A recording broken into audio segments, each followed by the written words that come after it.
back to the channel where we go in search of wildlife photography. I'm Doug Wallace for the Wildlife Gallery. Going to try and make this a short and sweet video today. And if you can't tell, it's going to be a review and comparison on the Holy Grail Wildlife Lens that I purchased just a little over a year ago. If y'all haven't seen that video, I'm going to leave it up here somewhere, a link to it. Y'all could go watch that. I had quite a bit of trouble getting it. But anyways, I don't want to rehash old stuff. What I want to talk about is what led me to get this lens, and then how does it compare to what I had been previously shooting. So, what I had been shooting is this 100 to 400. So you can see quite the difference in size. But one thing to note, I'm not going to get into specs on either one of them, like how many blades they have or their f-stops or anything like that. The only thing that I would get into here is on the Holy Grail Wildlife Lens. This thing just itself with the hood weighs in somewhere around 10 pounds. And then if you throw the adapter on and my R5, you're looking at somewhere between 12 and 14 pounds. And then when you add in this Benro tripod and the gimbal head, I'm packing around right at 20 pounds. So it doesn't take long for 20 pounds to feel heavy or to get heavy. So I'm sure a lot of you out there are going to be going, well, why would you tote around a lens like that when you have this 100 to 400? And you could put an extender on this and get 560 millimeters of reach.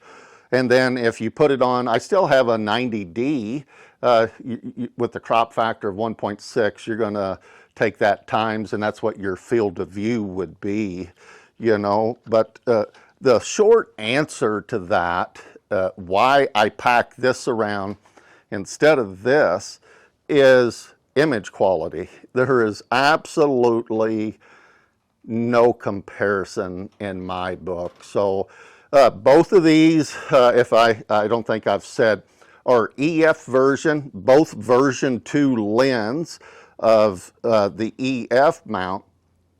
And this lens, the Holy Grail lens, brand new is like $13,000. I got this one used off of mpb.com, and I paid $6,350 for that lens with a hard case.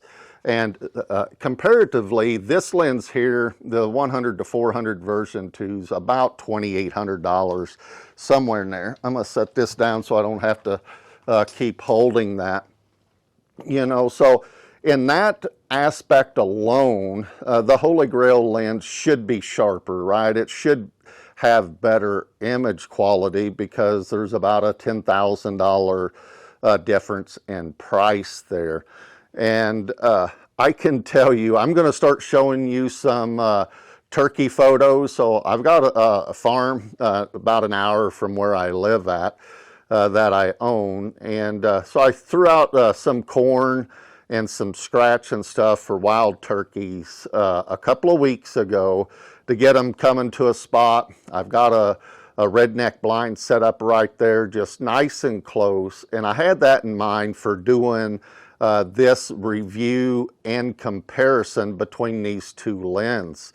So there, this hen right here is, she's right at 40 yards or 120 feet away.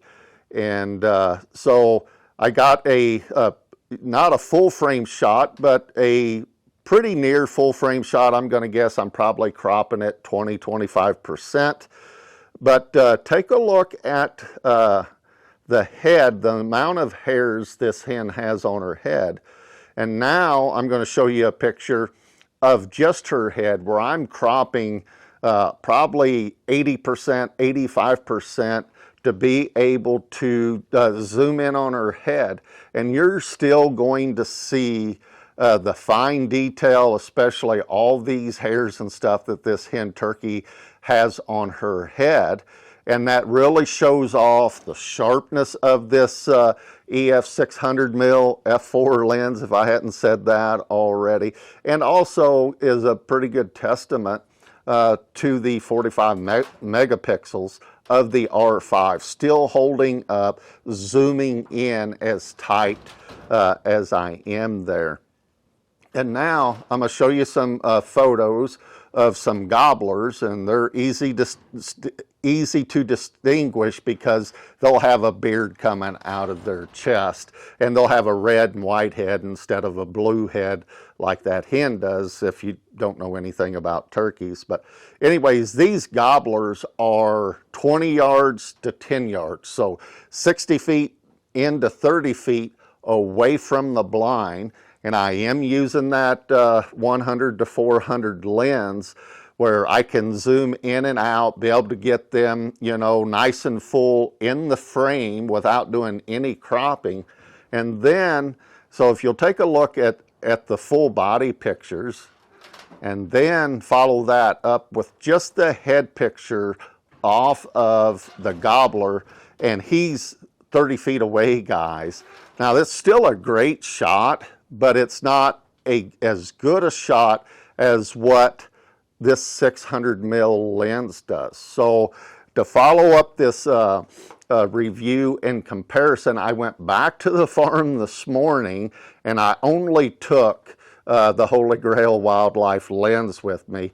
And wouldn't you know, about 9:30 this morning, I have a Jake bird and 3 hens come in, and they're literally 10 to 15 yards from the blind, so that's 30 to 45 feet, way too close to be able to get full body shots with this big prime lens.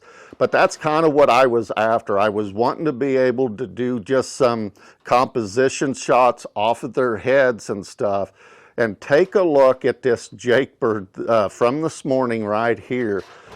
Look at the detail in his head and all the hairs on it compared to the gobbler from the other day. And I'm going to put it right back up here right now for you to take a look at. But take a look at the stark difference between the EF 100 to 400 version 2 lens versus this 20-year-old EF 600mm f4 prime lens.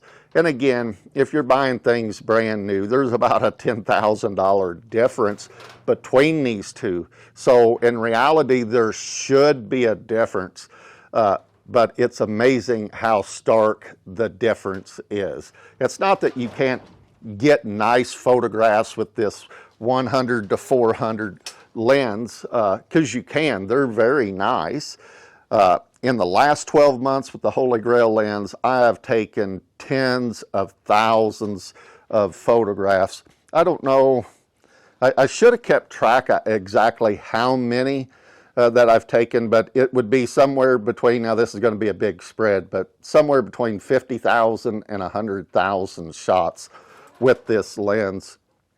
I've printed 6 pictures to date of the wildlife that I've taken photos of.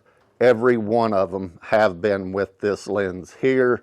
The eagle picture that I just got, I had a friend of mine want to know if he could auction that at a fundraiser. So I allowed him to get a 20 by 30 metal print of this eagle picture, and I'll put it up. And guys, it brought $725 at an auction, you know, for a fundraiser. Quite a bit of money. I was shocked that somebody would think that that image is worthy enough of spending $725. But I don't believe that would have happened had it not been taken with this 600mm prime lens. You know, there's just no way. You can see the difference in image quality from the 100 to 400 version 2 versus this 600 f4 version 2 lens. And probably the last thing I want to cover here is the autofocusing with the R5 with both these lenses. Especially when it comes to auto eye focus or the eye detect feature within the R5. Guys, I don't know what the difference is. Get this lens again. I don't know what the real difference focusing is between these two, but with this 100 to 400 with eye detect, the autofocus system is pretty suspect, quite honestly. With this, I end up using single point about 90% of the time because the eye detect just simply grabs it and falls off, jumps someplace else. And at first I kind of thought that was probably just the R5's fault. But guys, I got to tell you, when I put this 600 mil prime lens on the R5, the autofocus and the eye detect work, I would say 100 times better. Now, I don't think it's 100% better, but it works 100 times better. I would say 90% of the time when I hit eye detect, that thing grabs it right now. So I've had some people ask why I'm using the EF and not an RF lens. Well, one was money because I could get this one for $6,300 and a brand new RF version is $13,000. Now, I don't know. I would like to just use somebody's RF mount to see if it acquires focus that much better than this EF does. I've been told by people that it's a stark difference between the two. And, I could rent an RF version, but the minimum on that is like $700. And it just wasn't worth that to me to spend $700 to see what the autofocusing difference is or is not. So anyways, guys, that's my video for you today. The EF version, the Holy Grail Wildlife Lens, the Canon EF version 2 600 mil f4 prime lens. When it gets down to it, it is and was money well spent. I'm so happy with this lens. And I know there's lots of talk out there about an R5 Mark II or R1. And I said it in my last video that I put out, on the where I said I was wrong on the R5. And if you haven't seen that video either, I'll put it up here for you to click on as well. But some of the reasons why I was wrong there is because of this 600 mil prime lens. And I know it's a lot of money, but I hope you'll see the difference in image quality. And I don't sell my stuff either, guys. I'm not a professional. I'm a rank amateur. I've only been doing this since May of 22, so not even quite 2 years. But, I like my stuff to look the best, or the best that I can do. Is the exposure triangle, right? You gotta have the right ISO with the right depth of field, your f-stop, and the right shutter speed. Well, the other triangle there is your equipment and you. So you got to have good equipment. And so if you have a good 45 megapixel camera in this case, so if you have a good camera body, match that with a prime lens, and then you or I as the photographer learn how to use those. These are the type of images that you can get. You don't have to be a professional, but you can produce professional quality images with that stuff. So if that's your goal, is to produce the best that you can, and I know it's a lot of money, and for some people they just don't feel comfortable spending that kind of money because they're not selling prints. But I don't sell prints either, but I want to produce the best quality of an image that I can, even though I just share everything for free on social media like most people do there. So if you would, if you like this video, like, share, and subscribe, please. And remember to be safe out there while you're out there getting your wildlife photos, regardless of whatever equipment you're doing it with. Just remember to have fun, be safe. I'm positive somebody at home would like to see